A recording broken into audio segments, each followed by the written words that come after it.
નમસ્કાર દોસ્તો, સ્વાગત છે તમારું તમારી પોતાની YouTube channel GK by M K sir Gujarati GK પર.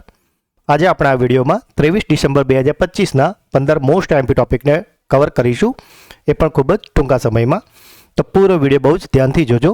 અને જો તમે આ ચેનલના વિડીયોને દરરોજ ફોલો કરો છો તો તમારી તમામ સ્પર્ધાત્મક પરીક્ષાઓ જેવી કે પોલીસ, તલાટી, clerk, banking, STI, DYSO, TET, TAT અને આના જેવી તમામ જીપીએસસીની ગૌણ શ્રેણી પરીક્ષામાં આ ચેનલ તમને ખૂબ જ ઉપયોગી થશે. તો જો હજુ સુધી ચેનલને સબસ્ક્રાઇબ ના કરી હોય તો પ્લીઝ અત્યારે જ કરી લો. તો ચલો સ્ટાર્ટ કરીએ છીએ આજનો વિડીયો. સૌથી પહેલાં ગઈકાલના 15 પ્રશ્નોનું ફટાફટથી એક ફ્લેશ રિવિઝન કરી લઈએ. ગઈકાલનો પહેલો પ્રશ્ન હતો, વર્ષ 2025માં વિશ્વભરમાં સૌથી વધુ સર્ચ કરાયેલ શબ્દ કયો હતો? તો મિત્રો આજે 2025માં જેને સૌથી વધારે સર્ચ કરાયો છે તે શબ્દ છે ગૂગલનું જેમિનાઈ. ફીફા આરબ કપ 2025નું ટાઇટલ કયા દેશે જીતી લીધું છે? તો મિત્રો આજે ફીફા આરબ કપ 2025 હતું, એને જીતી લીધું છે મોરોક્કો દેશે. સંસદ દ્વારા પસાર થયેલ શાંતિ બિલ 2025 મુખ્યત્વે કયા ક્ષેત્ર સાથે સંબંધિત છે? તો મિત્રો આજે શાંતિ બિલ 2025 લાગુ કરાયું છે, તેનો સંબંધ છે પરમાણુ ઉર્જા સાથે. આંતરરાષ્ટ્રીય પ્રવાસી દિવસ કઈ તારીખે ઉજવવામાં આવે છે?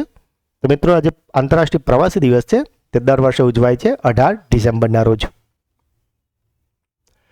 કયા દેશે એટલાન્ટિક વર્ષાવનમાં પમ્પકિન ટોડલેટની નવી પ્રજાતિ શોધી છે? તો મિત્રો આજે પમ્પકિન ટોડલેટ છે જે દેડકાની એક પ્રજાતિ છે અને તે શોધાઈ છે બ્રાઝિલમાં. પરંપરાગત દવા પર બીજી WHO ગ્લોબલ સમિટ ક્યાં યોજાઈ છે? તો મિત્રો આ બીજી ગ્લોબલ સમિટની વાત કરીએ તો તે યોજાઈ છે નવી દિલ્હીમાં. જો પ્રથમની વાત કરીએ તો તે 2023માં ગુજરાતના ગાંધીનગરમાં યોજાઈ હતી.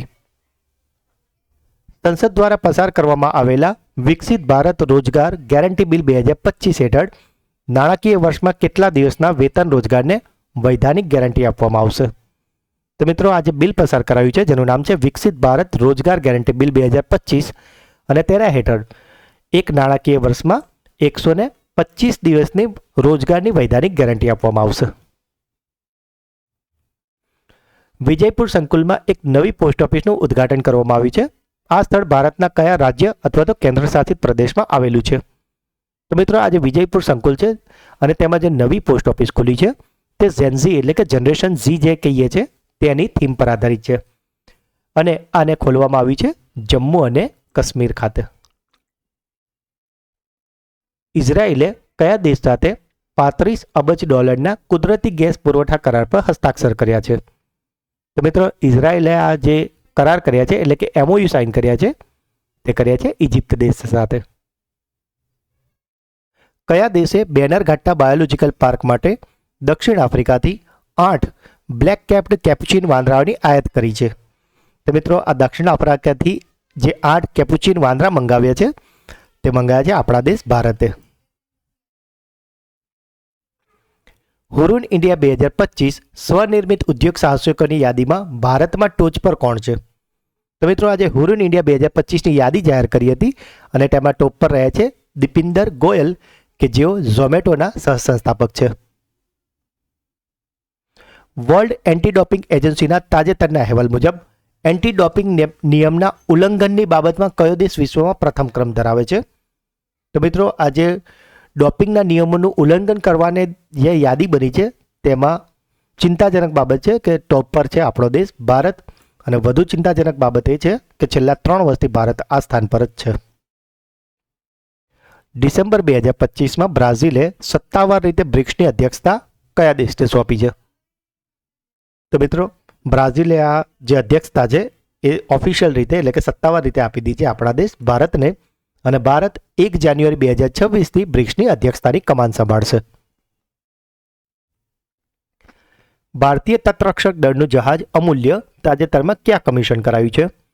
તો મિત્રો આ જે જહાજ છે જેનું નામ છે અમૂલ્ય તેને કમિશન કરાયું છે ગોવા ખાતે. ભૂતપૂર્વ ભારતીય ક્રિકેટર કેપ્ટન સૌરવ ગાંગુલીની ઇન્ડિયન સ્ટ્રીટ પ્રીમિયર લીગ એટલે કે ISPLની કઈ ટીમમાં સહમાલિક અને સલાહકાર તરીકે જોડાયા છે? તો મિત્રો સૌરવ ગાંગુલીજી જોડાયા છે તે ટીમનું નામ છે કોલકાતાના ટાઇગર્સ. તો મિત્રો આ હતા ગઈકાલના 15 પ્રશ્નો જેને ગઈકાલના વિડીયોમાં આપણે ખૂબ જ ડિટેલમાં અને સારી રીતે કવર કર્યા છે. જો તમે તે વિડીયો ના જોયો હોય તો તેની લિંક ડિસ્ક્રિપ્શનમાં છે, એને જરૂરથી જોઈ લેજો. અને આ વિડીયોની PDF પણ તમને અમારી ટેલિગ્રામ ચેનલ પરથી મળશે, જેની લિંક પણ નીચે આપેલી છે. તો ચલો મિત્રો, શરૂ કરીએ છીએ આજના પ્રશ્નો. તાજેતરમાં પ્રકાશિત થયેલા પુસ્તક Salman Khan the sultan of બોલિવૂડના લેખક કોણ છે? તો મિત્રો, આજે પુસ્તક લખાયું છે જેનું નામ છે Salman Khan the sultan of Bollywood અને એને લખ્યું છે મોહર બાસુએ. પેસા festival celebration of folk culture 2025 ક્યાં યોજવામાં આવી રહ્યું છે? તો મિત્રો, આજે પેસા કલ્ચર છે, પેસા ફેસ્ટિવલ છે, તેને ઉજવાઈ રહ્યું છે આંધ્રપ્રદેશના વિશાખાપટ્ટનમ ખાતે. જો પરીક્ષાલક્ષી મુદ્દાઓની વાત કરીએ તો આ ફેસ્ટિવલ 2 દિવસ એટલે કે 23 અને 24 ડિસેમ્બર 2025ના રોજ યોજાવાનું છે અને તેનું ઉદ્ઘાટન આંધ્રપ્રદેશના નાયબ મુખ્યમંત્રી પવન કલ્યાણ કરશે. આપ ઇમેજમાં જોઈ રહ્યા છો પવન કલ્યાણજીને કે જે આનું ઉદ્ઘાટન કરવાના છે. આનો ઉદ્દેશ્ય છે આદિવાસી સમુદાયના સાંસ્કૃતિક અને પરંપરાગત વારસાની ઉજવણી કરવી અને પેસા એક્ટ વિશે જાગૃતિ લાવવી. તેમાં ભારતના તમામ 10 પેસા રાજ્યોના લગભગ 2000 પ્રતિનિધિઓ, કલાકારો અને ખેલાડીઓ હાજરી આપવાના છે. મુખ્ય કાર્યક્રમ વિશાખાપટ્ટનમ પોર્ટ ઓથોરિટી કેમ્પસમાં યોજાવાનો છે અને જે બીજી પ્રવૃત્તિઓ છે તે રામકૃષ્ણ બીચ, ઇન્ડોર સ્ટેડિયમ અને ક્રિકેટ સ્ટેડિયમ ખાતે યોજાવાની છે. 24મી ડિસેમ્બરે પેસા દિવસ નિમિત્તે એક નવું પેસા પોર્ટલ અને આદિવાસી ભાષાઓમાં તાલીમ મોડ્યુલ પણ લોન્ચ કરવામાં આવવાનું છે. વડાપ્રધાન નરેન્દ્ર મોદીએ ડિસેમ્બર 2025માં કયા ઔષધીય છોડ પર સ્મારક ટપાલ ટિકિટ બહાર પાડી છે? તો મિત્રો, આજે મોદીજીએ જે ઔષધીય છોડ પર ટપાલ ટિકિટ બહાર પાડી રહી છે, આપ ઇમેજમાં જોઈ રહ્યા છો, આ જ એ ટિકિટ છે જેને મોદીજી દ્વારા લોન્ચ કરાઈ છે અને બાજુની જે ફોટો છે તે એ લોન્ચ ઇવેન્ટને સમયનો છે અને આ જે છોડ છે એનું નામ છે અશ્વગંધા. વડાપ્રધાન નરેન્દ્ર મોદીએ ભારતના પ્રથમ નેચર થીમ એરપોર્ટ ટર્મિનલનું ઉદ્ઘાટન ક્યાં કર્યું છે? તો મિત્રો, આપ ઇમેજમાં જોઈ રહ્યા છો કે મોદીજીની પાછળ જે એરપોર્ટના પિલર છે તેની ઉપર વાંસના બંબુઓથી સુશોભન કરવામાં આવ્યું છે, એટલે કે નેચર થીમ બનાવવામાં આવી છે અને આવું કરાયું છે ગુવાહાટીના એરપોર્ટ ટર્મિનલ ખાતે. કેન્દ્ર સરકાર દ્વારા BSFની ભરતીમાં અગ્નિવીરો માટે કેટલા ટકા અનામતની જાહેરાત કરવામાં આવી છે? તો મિત્રો, અગાઉ BSFની ભરતીમાં અગ્નિવીરો માટે 10% અનામત રાખવામાં આવતું હતું, જે હવે વધારીને કેન્દ્ર સરકાર દ્વારા કરી દેવાયું છે 50%. અંતરિક્ષમાં પ્રવાસ કરનાર વિશ્વની પ્રથમ વ્હીલચેર યુઝર્સ કોણ બન્યા છે? તો મિત્રો, આજે અંતરિક્ષમાં પ્રથમવાર વ્હીલચેર યુઝર કરવાવાળા બની ગયા છે માઇકલ બેન્થોસ નામની મહિલા. SAFF વિમેન્સ ક્લબ ચેમ્પિયનશિપ 2025નું ટાઇટલ કઈ ક્લબે જીત્યું છે? તો મિત્રો, આજે SAFF વિમેન્સ ક્લબ ચેમ્પિયનશિપ 2025 હતી તેને જીતી લીધી છે ઈસ્ટ બંગાળ FCએ. પરીક્ષાલક્ષી મુદ્દાઓની વાત કરીએ તો કાઠમંડુના દશરથ રંગશાળા સ્ટેડિયમમાં 20 ડિસેમ્બર 2025ના રોજ યોજાયેલી ફાઇનલમાં ઈસ્ટ બંગાળ FCએ નેપાળની APF ક્લબને 3-0થી હરાવીને આ ખિતાબ જીત્યો હતો. તો આપને પૂછવામાં આવે કે ફાઇનલમાં કઈ કઈ ટીમ હતી, તો એક હતી ઈસ્ટ બંગાળ FC અને બીજી ટીમ હતી APF નેપાલ અને તેમાં 3-0-1થી ઈસ્ટ બંગાળ FC જીતી ગયું હતું. આ ટુર્નામેન્ટની આ પ્રથમ આવૃત્તિ હતી અને આ જીતની સાથે ઈસ્ટ બંગાળ FC આંતરરાષ્ટ્રીય ટુર્નામેન્ટ જીતનારી સૌપ્રથમ ભારતીય મહિલા ક્લબ બની ગઈ છે, માટે આ ઉપયોગી છે પરીક્ષા દ્રષ્ટિએ. 21મી ડિસેમ્બર 2025ના રોજ બીજી વખત અંડર-19 એશિયા કપ ટાઇટલ કયા દેશે જીત્યું છે? તો મિત્રો, આજે અંડર-19 એટલે કે 19 વર્ષથી નાના ખેલાડીઓની એશિયા કપ ફાઇનલ રમાયું હતું અને તેમાં બીજી વાર જીતી ગયું છે Pakistan. Under nineteen Asia cup 2025 tournament 12 ડિસેમ્બરથી 21 ડિસેમ્બર 2025 દરમિયાન યોજાઈ હતી. આ ટુર્નામેન્ટ સંયુક્ત આરબ અમીરાતના દુબઈના ICC એકેડેમી ગ્રાઉન્ડ અને ધ સેવન સ્ટેડિયમમાં રમાઈ હતી. આખરી મેચની વાત કરીએ તો તેમાં પાકિસ્તાને પોતાના કટ્ટર હરીફ ભારતને 191 રનથી હરાવ્યું હતું. પાકિસ્તાનનું આ પહેલું સંપૂર્ણ અંડર-19 એશિયા કપ ટાઇટલ છે, કારણ કે અગાઉ 2012માં પાકિસ્તાન જીત્યું હતું, પરંતુ તે વખતે ભારત અને પાકિસ્તાનને સંયુક્ત વિજેતા જાહેર કર્યા હતા, જ્યારે આ પ્રથમવાર છે જ્યારે પાકિસ્તાન સંપૂર્ણ રીતે એકલું વિજયી બન્યું છે. પાકિસ્તાને આ મેચમાં પ્રથમ બેટિંગ કરતા નિર્ધારિત 50 ઓવરમાં 8 વિકેટમાં 347 રન કર્યા હતા. કયા દેશે નાણાકીય છેતરપિંડીના ગંભીર અપરાધીઓ માટે ચાબુક મારવાની સજાની જાહેરાત કરી છે? તો મિત્રો, આજે ચાબુક મારવાની સજા છે તેની જાહેરાત કરી છે હવેથી સિંગાપુરે. સશસ્ત્ર સીમા દળ એટલે કે એસએસબીએ 20મી ડિસેમ્બર 2025ના રોજ તેના સ્થાપના દિવસમાંથી કયા દિવસની ઉજવણી કરી છે? તો મિત્રો, આજે સશસ્ત્ર સીમા બળ છે કે જેની સ્થાપના 1963માં કરવામાં આવી હતી અને હાલમાં 20 ડિસેમ્બરે તેણે પોતાનો 62મો સ્થાપના દિવસ ઉજવ્યો છે. જો સશસ્ત્ર સીમા બળના કાર્યની વાત કરીએ તો તેનું મુખ્ય કાર્ય નેપાળ અને ભૂટાન સાથેની ભારતની સરહદોનું રક્ષણ કરવાનું છે. ભારતની IGU 124મી ઇમેચ્યોર ગોલ્ફ ચેમ્પિયનશિપનું ટાઇટલ કોણે જીત્યું છે? તો મિત્રો, આજે એ ઇમેચ્યોર ગોલ્ફ ચેમ્પિયનશિપ હતી કે જે 124મું સંસ્કરણ હતું અને તેને જીતી લીધું છે સુખમન સિંહે.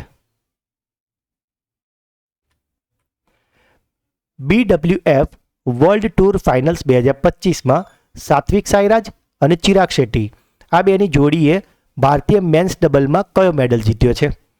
તો મિત્રો, આજે જોડી છે સાત્વિક સાઈરાજની અને ચિરાગ શેટ્ટીની. તેમણે જીતી લીધું છે કાંસ્ય ચંદ્રક એટલે કે કાંસ્ય પદક. દરિયાઈ સુરક્ષા અને આંતરરાષ્ટ્રીય વેપાર માર્ગોની સુરક્ષા માટે કયા દેશે ઓપરેશન હોક આઈ સ્ટ્રાઇક શરૂ કરી છે? તો મિત્રો, આજે ઓપરેશન હોક આઈ સ્ટ્રાઇક છે તેને શરૂ કર્યું છે USA એટલે કે અમેરિકાએ. અમેરિકા અને જોર્ડને ISIના છુપાયેલા ઠેકાણાઓ પર શ્રેણીબદ્ધ હવાઈ હુમલા કરીને આ ઓપરેશન હોક આઈ સ્ટ્રાઇક શરૂ કર્યું છે. 26મી ઓલ ઇન્ડિયા પોલીસ બેન્ડ સ્પર્ધામાં મેન્સ બ્રાન્ચ બેન્ડ કેટેગરીમાં કોણે પ્રથમ સ્થાન મેળવ્યું છે? તો મિત્રો, આજે પોલીસ બેન્ડ હતી તેને જીતી લીધું છે રેલવે સુરક્ષા દળ એટલે કે રેલવે પ્રોટેક્શન ફોર્સે. રાષ્ટ્રપતિ દ્રૌપદી મુર્મુએ ડિસેમ્બર 2025માં જાહેર સેવા આયોગના અધ્યક્ષોની 26મી રાષ્ટ્રીય પરિષદનું ઉદ્ઘાટન ક્યાં કર્યું છે? તો મિત્રો, રાષ્ટ્રપતિ દ્રૌપદી મુર્મુએ આજે 26મી રાષ્ટ્રીય પરિષદનું જે આયોજન થયું હતું કે જે જાહેર સેવા આયોગના અધ્યક્ષો માટે યોજાઈ હતી અને તેનું ઉદ્ઘાટન કરાયું છે તેલંગાણાના હૈદરાબાદ ખાતે. તો મિત્રો, આ હતા આજના 15 પ્રશ્નો. હવે સમય છે તમારી બ્રેઇન બૂસ્ટર ટેસ્ટનો, જેના જવાબો તમારે કોમેન્ટમાં લખવાના છે. વડાપ્રધાન નરેન્દ્ર મોદીએ ભારતના પ્રથમ નેચર થીમ એરપોર્ટ ટર્મિનલનું ઉદ્ઘાટન ક્યાં કર્યું છે? અંતરિક્ષમાં પ્રવાસ કરનાર વિશ્વની પ્રથમ વ્હીલચેર યુઝર્સ કોણ બન્યા છે? તાજેતરમાં પ્રકાશિત થયેલું પુસ્તક Salman Khan the sultan of બોલિવૂડના લેખક કોણ છે? તો મિત્રો, ત્રણેય પ્રશ્નોના જવાબો તમારે કોમેન્ટ કરવાના છે અને જો તમે આ ચેનલના વિડીયોને દરરોજ ફોલો કરો છો તો તમારી તમામ સ્પર્ધાત્મક પરીક્ષાઓમાં આ ચેનલ તમને ખૂબ જ ઉપયોગી થશે. આ વિડીયોની PDF તમને અમારી ટેલિગ્રામ ચેનલ પરથી મળી જશે, તો તેને પણ આપ જોઈન કરી લેશો. અને મિત્રો, આપણે અહીંયા એવા જ પ્રશ્નો પસંદ કરીએ છીએ કે જે પરીક્ષાની દ્રષ્ટિએ ખૂબ જ ઇમ્પોર્ટન્ટ, ખૂબ જ IMP હોય. અને જો દરરોજ તમે આ વિડીયો જોતા રહો છો તો વિશ્વાસ રાખો બીજું તમારે કંઈ જ વાંચવાની જરૂર નહીં જ પડે અને તમારો કરંટ અફેર્સમાં એક પણ માર્ક્સ નહીં કપાય. મિત્રો, બસ તમારે ખાલી જરૂર છે રોજ જ આના વિડીયો જોવાની અને અંદર પૂછાતા પ્રશ્નોના જવાબો આપવાની તમારે ફક્ત એક આદત પાડવાની છે. તો મિત્રો, જો વિડીયો ગમ્યો હોય તો તેને લાઈક કરો. જે પણ પ્રશ્ન પૂછવામાં આવ્યા છે કે જો તમારો કોઈ ડાઉટ છે તો તેને કોમેન્ટ કરો. વિડીયોને વધારેમાં વધારે તમારા મિત્રો સાથે WhatsApp અને ટેલિગ્રામમાં શેર કરો. હજુ સુધી જો ચેનલને સબસ્ક્રાઈબ ના કરી હોય તો પ્લીઝ અત્યારે જ કરી લો. તો મળીએ છીએ એક નવા વિડીયોમાં. ત્યાં સુધી ભણતા રહો, આગળ વધતા રહો. જય હિન્દ, જય ભારત, જય ગુજરાત.